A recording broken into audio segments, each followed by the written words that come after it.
حضرت علی رضی اللہ تعالیٰ عنہ نے فرمایا، یہ نہایت سعادت مندی کی بات ہے کہ آدمی ایسے لوگوں کے ساتھ نیکی اور احسان کرے جو اس کے اہل اور سزاوار ہو۔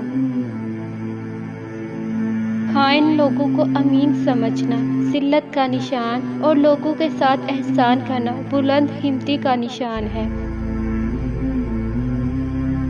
مالی احسان مال کے چلے جانے سے مٹ جاتے ہیں۔ بے شک سب سے زیادہ ثواب ملنے والی نیکی احسان اور بلا شبہ تمام کاموں میں نیک انجام والا کام صبر ہے۔ ایثار ایک بلند پایا احسان اور توفیق خدائے رحیم کی عنایت ہے۔ لوگوں کے ساتھ احسان کرنا نہایت اعلیٰ درجے کی بخشش ہے۔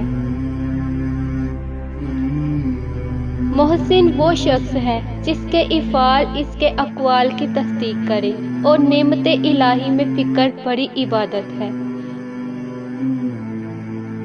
اگر احسان آدمی کی شکل میں دکھائی دیتا تو ایسا باجمال ہوتا کہ تمام جہان پر فوقیت رکھتا۔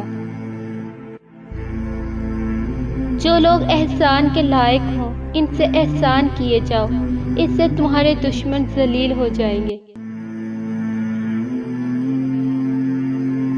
برائی کا مقابلہ احسان سے، غفلت کا مقابلہ بیداری سے اور حرص کا مقابلہ کنایت سے کرو۔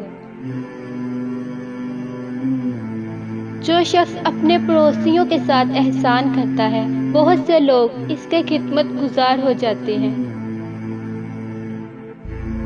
تیری نیکی کا زیادہ مستحق وہ شخص ہے جو تیرے ساتھ نیکی کرنے سے غافل نہ ہو۔ احسان کی قوت قدرت کا مادہ ہے۔ اپنے بہت بڑے احسان کو بھی بڑا نہ سمجھ کہ تجھے اس سے بھی زیادہ احسان کرنے کا حکم ہے۔ جس کے ساتھ چاہے احسان کر، تب تو اس کا آقا ہو جائے گا۔ سب سے برا کام وہ ہے جس سے احسان اور سابقہ نیکی پر ہاتھ صاف ہوں۔ بہت سے لوگ گناہوں میں اس لیے ترقی کرتے جاتے ہیں کہ اللہ تعالیٰ ان کے ساتھ احسان فرماتا ہے۔ ایمان کی بہترین صفت احسان اور سب سے بری خصلت ظلم و زیادتی ہے۔ جو شخص تیرے ساتھ احسان کرے اس کی قدر کر۔ ایمان کی بہترین صفت احسان اور سب سے بری خصلت ظلم و زیادتی ہے۔